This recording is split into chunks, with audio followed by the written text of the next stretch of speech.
Hello and welcome to the Burn KC ScorchCast. I am your host, Alex Blackburn, here to bring you the good KC sports news. Got a little bit to talk about today.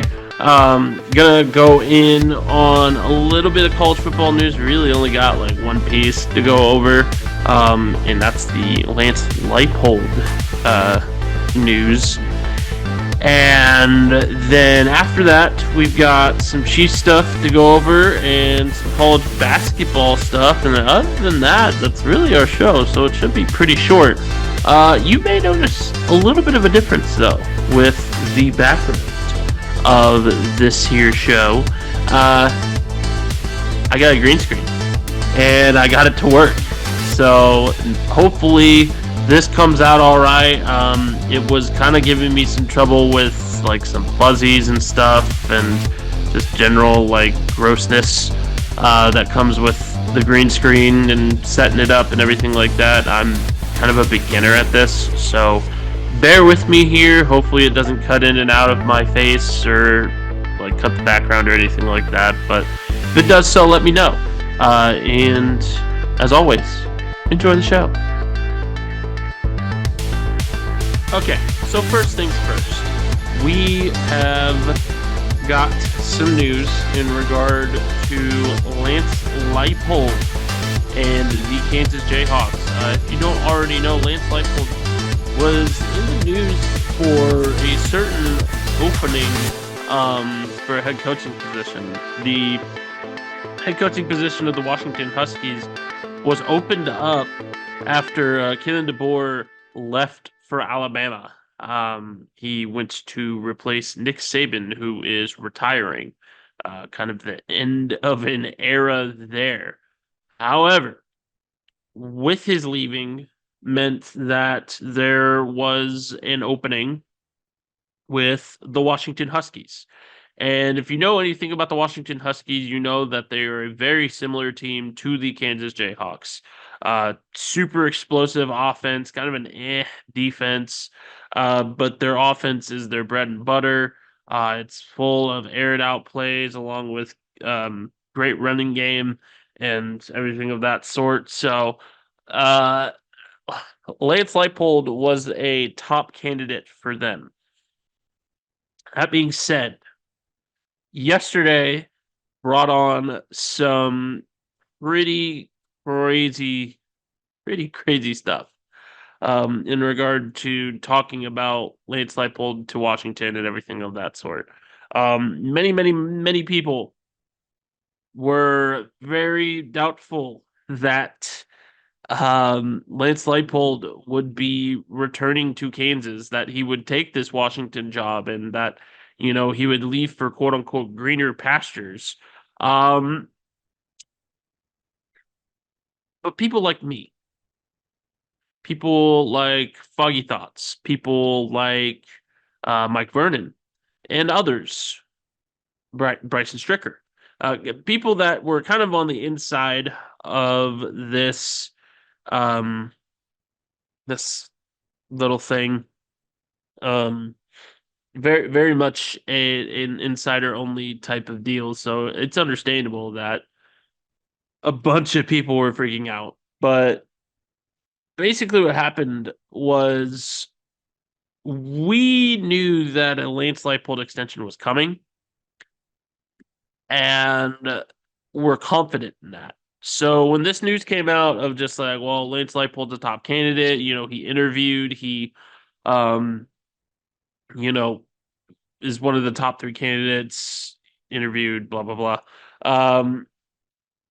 A lot of people freaked out, again, justifiably so. And we started to, question our own material as well. And like, are KU people not telling the truth here? Are they not confident that Leipold's going to stay? And then it kind of hit us. This was probably just a bargaining technique. Leipold basically using leverage to make Kansas see like, hey, like I'm a guy worth keeping around. I'm a guy that warrants another extension. And this one, Lance Leipold could be locked up for life. Um, that's not a guarantee, but it's a possibility. There's talks of it. He's for sure going to be one of the highest paid coaches in the FBS. There's no doubt about that. I think the projected per year salary was 7.75 million, which puts him right up there in the top 15 highest paid head coaches. So yeah, I think he more than deserves it. I think the turnaround that has happened with this program explains it all. And if he, gets that extension,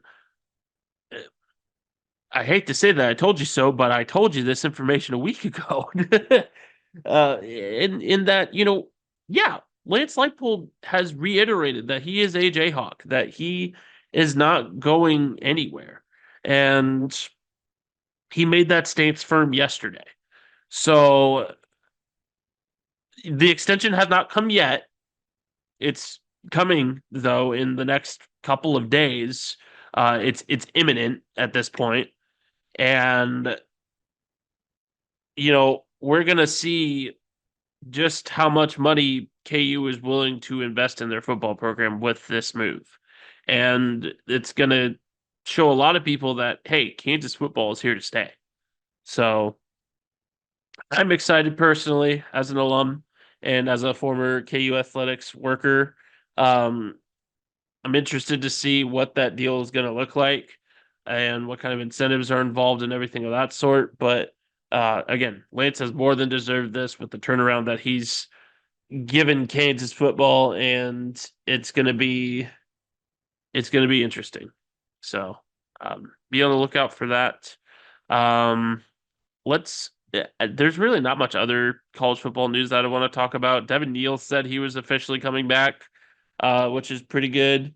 Um, and then Missouri and Kansas both signed a couple of transfers. Kansas signed an Iowa State transfer that will put some depth at their offensive line that kind of, got a little picked apart by seniors graduating in the NFL draft and whatnot. But will I think the Kansas offensive line will be fine. I mean, they were good last year, especially even with the injuries that happened last year, they were still very, very good. So I'm not too worried about that. The Missouri transfer class just keeps getting better. I mean, truly, it's hard to believe, but the Missouri transfer class is ranked, I believe, fourth in the nation right now. So big time moves coming from them. And we're probably going to be seeing more here in the next few days. So that's all the college football news I have. Let's go into some college basketball news. Okay, let's get into some college basketball news. So, college basketball. Kansas definitely bounced back from their humiliation that they suffered on this past Tuesday. So, or was it Wednesday? I don't remember. I'm trying to block that game out of my memory, to be honest. But Kansas lost to a UCF team that was picked to finish last in the Big 12. Not great, especially since that was UCF's Big 12 opener. And they or Big 12 home opener, I should say. And it's definitely a game that Kansas State can hold over KU's head because Kansas State wiped the floor with UCF when UCF came to Bramlage. And, I get it. It's a different environment when teams are at home and coming off a loss and everything like that. But Kansas absolutely should have won this game. Um, the turnovers were absolutely killer. The just general play was just bad. I mean, it was some of the worst Kansas basketball I've seen since like 2019. So just not a great performance for Kansas's first road test in the Big 12 this year. Just you definitely would have loved to have seen better. Let's just say that. But Kansas did bounce back and they beat a number 9 ranked Oklahoma team by, I believe it was 9. I think they got it back within single digits, like right at the end of the game. But let's look. Oh no, they didn't. No, it was a 12-point game. So Kansas won 78-66 at Allen Fieldhouse. Um, I know that there are a lot of people complaining about how the referees called the game, how it's 5-on-8 every time you go to Allen Fieldhouse. Let's look at the tape. I will agree that Big 12 refs are bad. They're not great. But they're not great for all teams, not just the teams that come to Allen Fieldhouse. They're bad for all teams. Yeah. And I think most Big 12 people,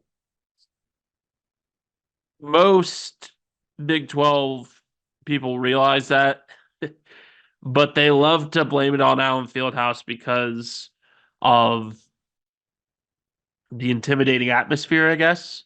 I don't know. I frankly don't know. I mean, it's a basketball cathedral. And I think and it's been widely acclaimed as one of the greatest basketball venues in the sport. So is there a little bit of bias when referees come there and other teams come there? Maybe, but it really doesn't show. It's just Big 12 referees are not great. Because Kansas has gotten some very, very bad calls now in Fieldhouse as well. So I think that's a little ridiculous. I think Kansas is 2 turnovers compared to I believe it was like 16 by Oklahoma. I think that was the real dagger. Let me have a look here. Um, turnovers by so it was 11-2. So 11 turnovers by Oklahoma, 2 turnovers by Kansas. That's that's where it is right there. You also got a 94.4% free throw percentage. Foul calls were pretty even. Yes, 16-14. In fact, Oklahoma got more foul calls than Kansas did. Um, Kansas had way more points in the paint. They had about equal rebounding. The 3-point percentage for Kansas was not good though. 20%. Ugh. But it happens. Um, Kansas still got way more points in the paint. They got way more fast break points, more steals, more blocks, and more assists. So in the end, it's not just about shooting. um, Guys like Hunter Dickinson looked light years better. He looked a lot less soft this game than he did against UCF. Juan still has a little bit to work on, but overall, it's it's fine. I mean, he's definitely taken a step back since last year, which is concerning, but I think he just needs to knock the rust off a little bit and he'll be good by March. Um, I still have faith. I know a lot of people don't because he's just not improving that much, but I still have faith that DeJuan Harris will be a good basketball player this year. So far, he's been okay, but he hasn't been what he was last year and what he can be, I should say. So, and then McCullough just continues to look like an All-American. He had a really bad game against UCF, but this game he looked lights out and looked back to his old self. I believe he easily can make that All American list, and I think he's a first round draft pick in the NBA next year. So, um, definitely some improvement across the board. Uh, as far as Kansas State goes, Kansas State kind of lost a heartbreaker. They lost to Texas Tech by it wasn't that much. Yeah, 1 point. They lost to Texas Tech by 1 point, and it was basically on a game-winning basket. He had the go-ahead, or Joe Toussaint from Texas Tech had the go-ahead 3-point play with 30 seconds left to just kill the Wildcats' hopes because Texas Tech really just came back and won it because Kansas State was up 33-22 at half. So that's a game that Kansas State should have put away. Um, let's go to team stats here. Uh, there's just the field goal percentage is better. The 3-point percentage is better.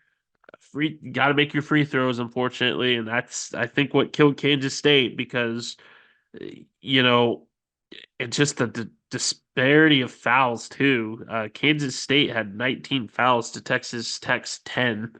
Um, and then just the points in the paint too. Kansas State got bullied in the paint by the looks of it. They had 7 blocks to Texas Tech's 1, but just that points in the paint differential is was too much to overcome, I suppose. And they got more rebounds. So there is no reason that Kansas State should have lost this game.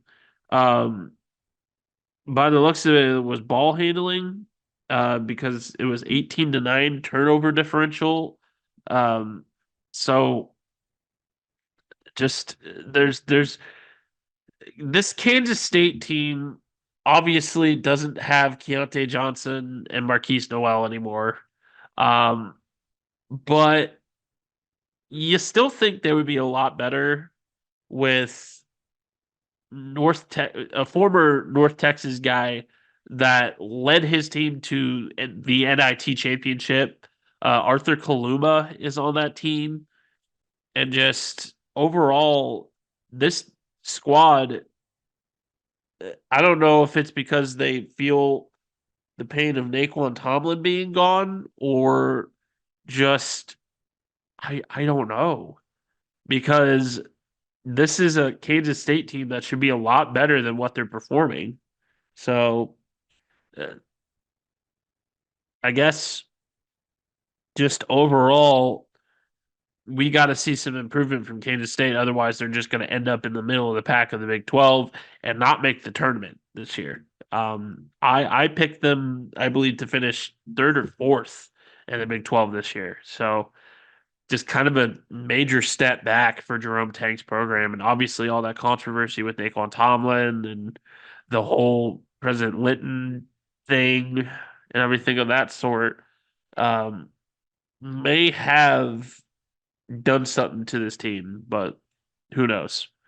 Um, but Kansas State, they play, I believe, on Tuesday next. Yep, they play Baylor on Tuesday. So it doesn't get any better. They do have Baylor at home, which will be good. But, you know, it's still a very, very good Baylor team. And by the way, Kansas has Oklahoma State at Oklahoma State next. So their schedule really doesn't get any easier either. Oklahoma State, yeah, they're 8-8 right now, but that's a good 8-8. And if you know Oklahoma State basketball, you know not to underestimate them, especially when they're at home. So, going to be a good game for both Kansas squads. As for Missouri, let's look at Missouri. Let's look at Missouri here because, frankly speaking, they're not doing too hot. Yeah. So they lost a heartbreaker in OT to a better than they look South Carolina team. I warned everybody in my last ScorchCast that this South Carolina team has all the ability in the world to beat Missouri. They're but the thing is they're about as good, if not like they're right on par with Missouri. They really are. Like they've got a younger lineup.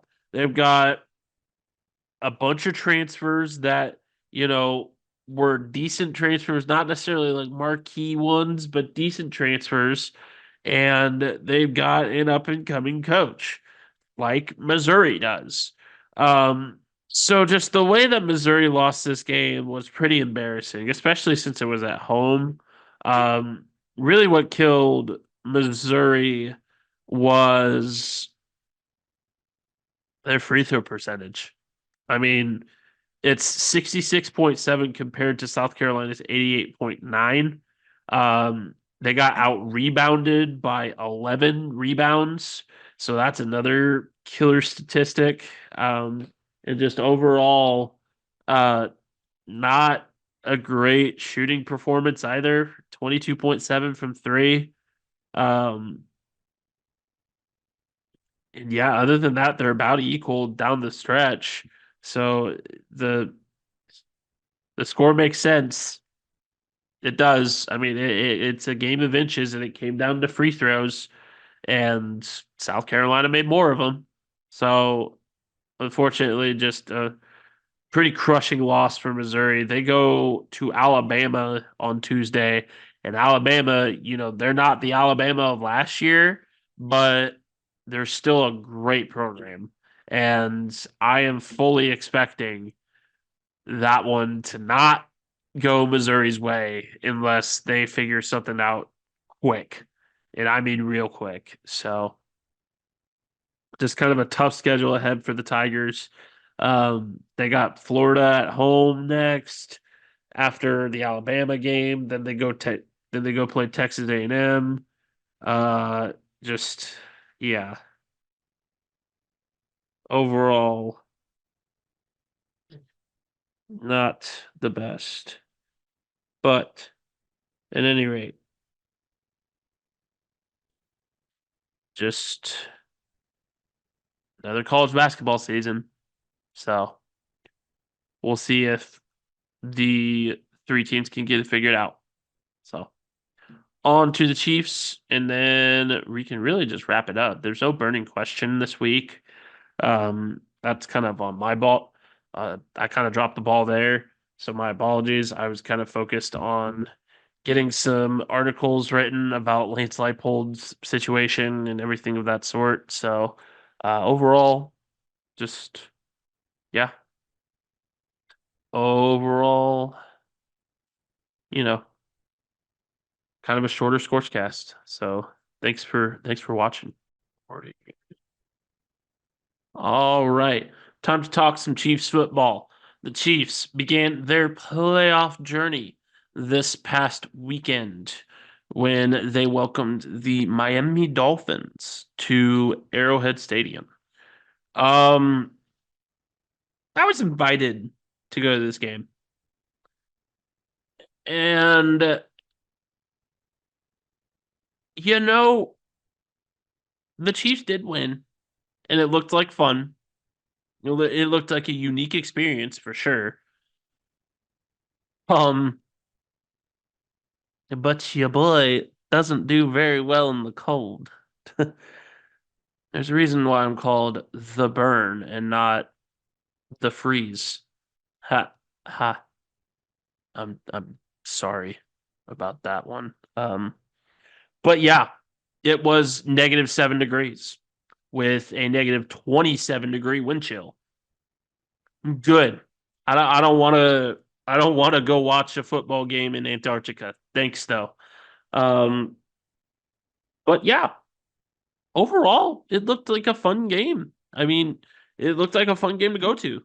Uh, the Chiefs stomped the Dolphins 26, I believe, to 7. So not a bad way of winning.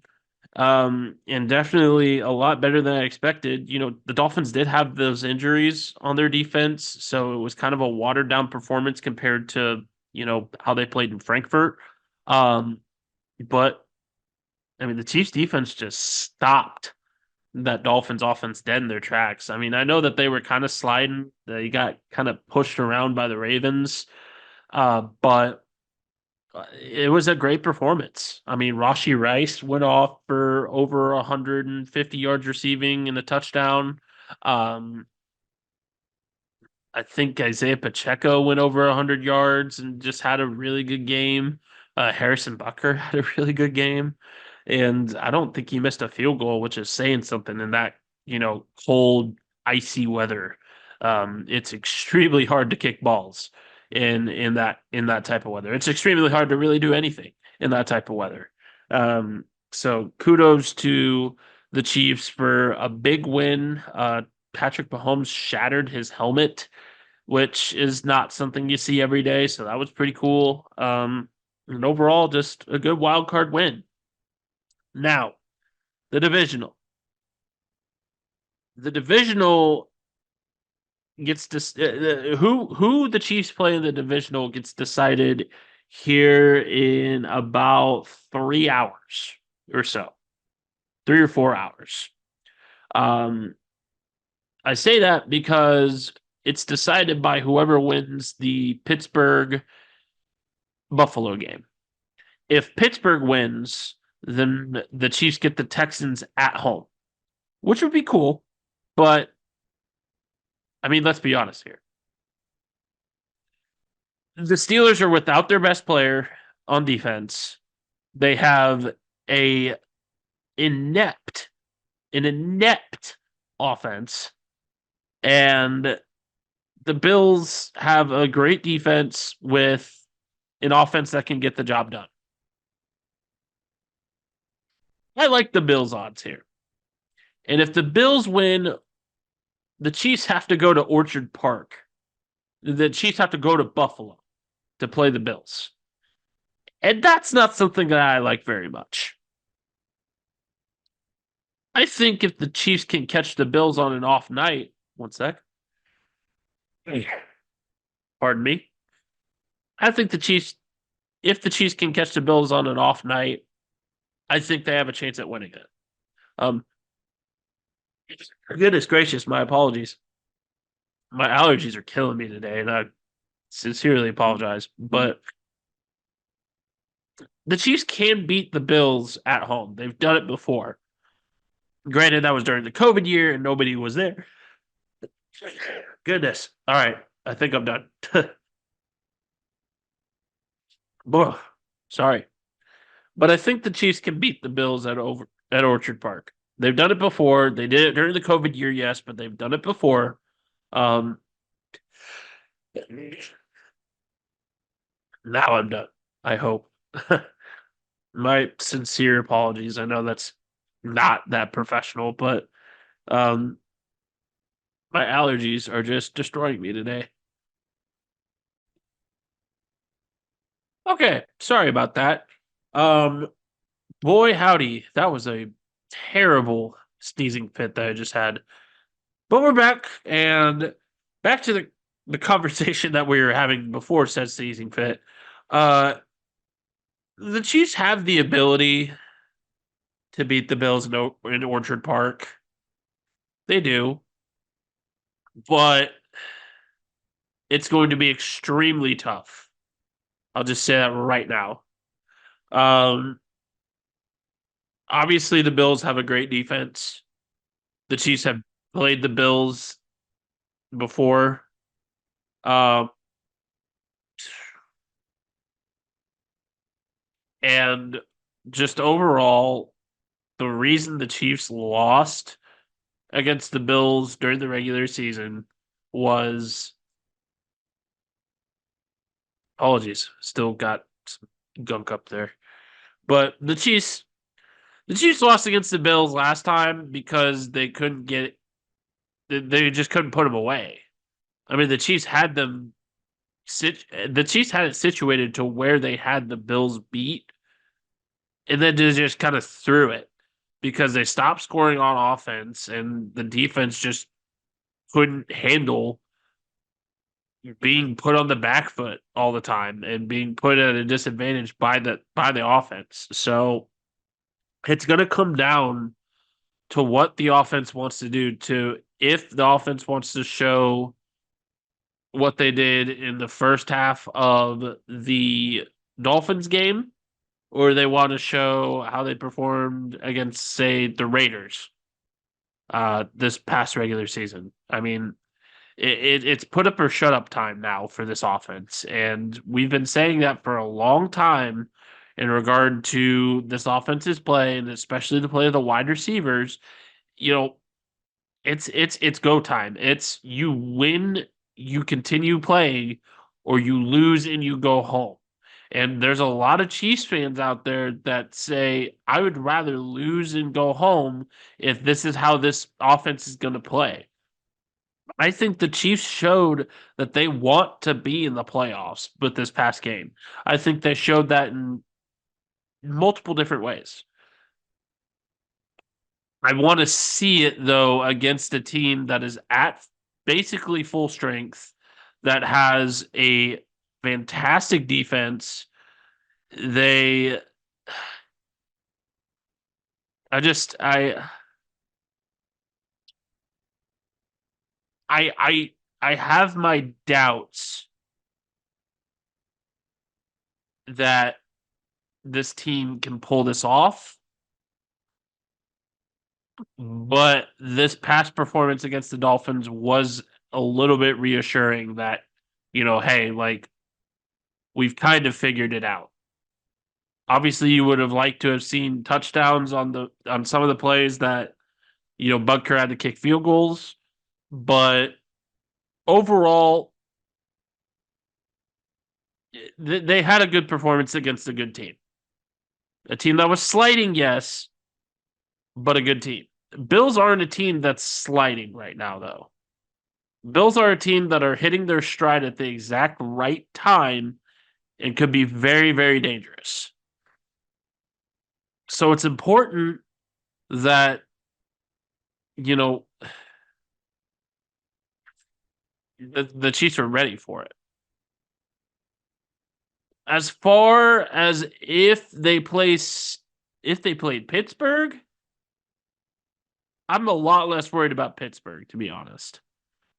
If they do beat the Bills, that's a little bit concerning, but overall, Pittsburgh's got a crappy offense that's going to get dominated by this Chiefs defense. And then they've got a defense that is missing a lot of pieces. That's good, don't get me wrong, but it's a defense that's missing a lot of pieces and is missing a lot of their pass rush mainly. So, and I think the Chiefs can run it really well against the Steelers team as well. If the Ravens showed any indication of that, in the Browns too, even so. Overall, it's going to be an interesting next round. I kind of anticipated the Chiefs beating the Dolphins, especially since we got them at home. But this next one is a lot more up in the air, I would say. So we'll see what happens. The game starts in less than an hour. So that's also another reason why this is such a short ScorchCast. That, and I really don't have a whole lot to talk about, except for the things that I've talked about. So thank you for joining me. This is going to be where I sign off. Have a great night. Enjoy your week. Happy Martin Luther King Day. We remember a great man with a great vision that's still trying to be carried out today. So do something nice for somebody. Spread kindness. Spread love. It's what he would want. So this is the Burn KC ScorchCast signing off. Have a great day.